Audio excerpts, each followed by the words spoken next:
திருவண்ணாமலை அண்ணாமலையார் கோவிலில் பக்தர்கள் கரும்பால் தொட்டி கட்டி குழந்தைகளுடன் வாட வீதியை சுற்றி வருகின்றனர். இதுகுறித்து நமது செய்தியாளர் செந்தில் முருகன் வழங்கிய கூடுதல் தகவல்களை தற்போது பார்க்கலாம்.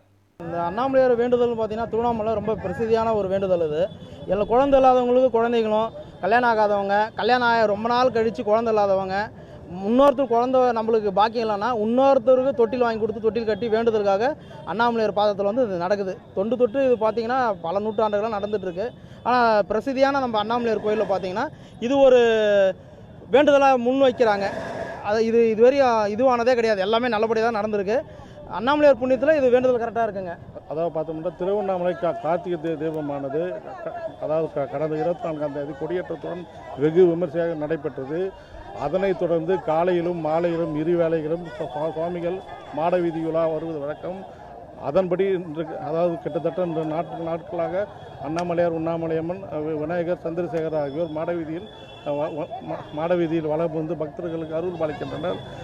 அதன் தொடர்ச்சியாக இன்று பார்த்தோம் என்றால் அதாவது குழந்தை இல்லாதவர்களுக்கு பல ஆண்டுகளாக அதாவது இல்லாதவர்களுக்கு அண்ணாமலையாரிடம் அவர்கள் குழந்தை வேண்டிக்கொண்டனர்.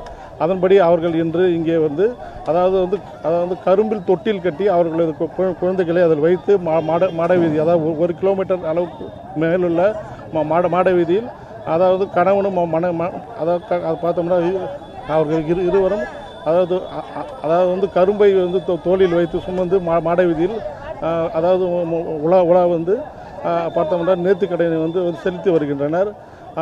இது மட்டுமல்லாமல் இன்றும் நாளையும் இதற்கு மேல் வரும் விழாக்களில் பார்த்தோம்னால் அதாவது லட்சக்கணக்கான மக்கள் வருவார்கள் என ஒரு பெரும் எதிர்பார்ப்பும் உள்ளது. இதனைத் தொடர்ந்து அதாவது வரும் 3ஆம் தேதி அன்று முக்கியமான விழாவானது அண்ணாமலையாறு அதாவது மகாதீபம் அன்று பார்த்தோம் என்றால் அதிகாலை அதாவது 4 மணிக்கு அண்ணாமலையார் கோயில் உள்ள கருவறையில் பரணி தீபம் ஏற்றப்படும். அதனைத் தொடர்ந்து அன்று மாலை அண்ணாமலையார் கோயிலுக்கு பின்புறம் உள்ள அண்ணாமலை மீது 2668 அடி உயரமுள்ள அண்ணாமலை மீது மகாதீபமானது ஏற்றப்படும். இதனைக்கான 40 லட்சத்திற்கு மேல் பக்தர்கள் வருவார்கள் என எதிர்பார்க்கப்படுகிறது.